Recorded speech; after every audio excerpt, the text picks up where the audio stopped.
another super cool astrology video. I want to talk about Venus on the midheaven in a composite chart.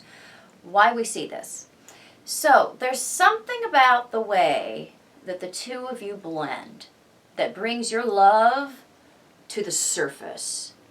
So you are like an advertisement about how you feel about each other with this placement, or about the kind of success or money that you have as a couple. Because Venus is also our material assets. And it's not just how we love and how we want to be loved, our sense of sensuality, kind of redundant, our sensuality. And it's also our way of feeling like we have enough and that we have security through things, through objects, material objects. So we take our Venus outside with this position. It's not in a private place. On the IC, that's a totally different story. It's when we love at home. This is where we come out and love in public. And we cause each other to become more extroverted about our feelings, about our love. We're known generally for our Venus as a couple. So you want to see how that Venus is aspected to see the total story about what that Venus is about. And then you can see it on the midheaven and say, oh, okay, so this is what that Venus is about. And it takes place in this area of their life as a couple. It can indicate that we work in the arts together, entertainment together, and a money or financial career. This can really show two people that are highly artistic.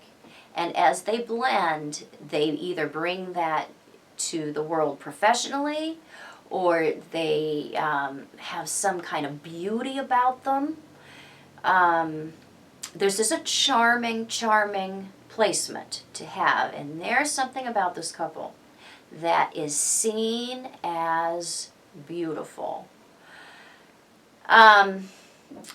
We can also see a couple that is very financially successful. Again, I already mentioned that, but this is one where our money capabilities blend in a way that we are looking for success as a team. So this is a very public placement. It's typically a good one. Now you're going to want to see again what aspects is that Venus making to other planets? Is it sitting with Pluto? Is it a hard aspect to Pluto? Is there a Mars involved? What else is going on there? Is Saturn in square aspect to it?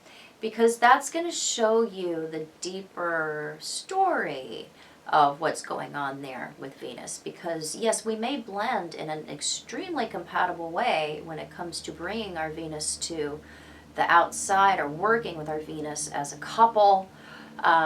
It shows that we're very compatible in the way that we blend in an extroverted kind of love relationship. So if we have like an inhibiting square from Saturn, that's going to show a certain amount of blockage or of financial restriction that we see going on there. So you have to consider everything in all charts, birth charts, synastry, composite charts. You have to look at everything, because one thing alone is not going to show you the whole story. And especially when we have planets on angles, it's really important to look to see what other aspects are those planets receiving. Because if you look up interpretations on the internet or in books, they really don't allow for any interpretation other than just that planet sitting on that angle. And so it can be very misleading, because you could have something that's very difficult. You know, you could have Venus sitting with Pluto, so you've actually got a Venus-Pluto type of love going on here. And you could be known for that, and that's generally not something that is positive. So look at everything. And thank you for watching my video. If it was helpful, please subscribe to my channel. You can find me on the internet at truthandaspectastrology.com, social media, Facebook, what's the other one? Instagram, the others at Truth and Aspect Astrology, and Patreon at Truth and Aspect Astrology. And I'll be back super soon with more super cool videos. Bye-bye.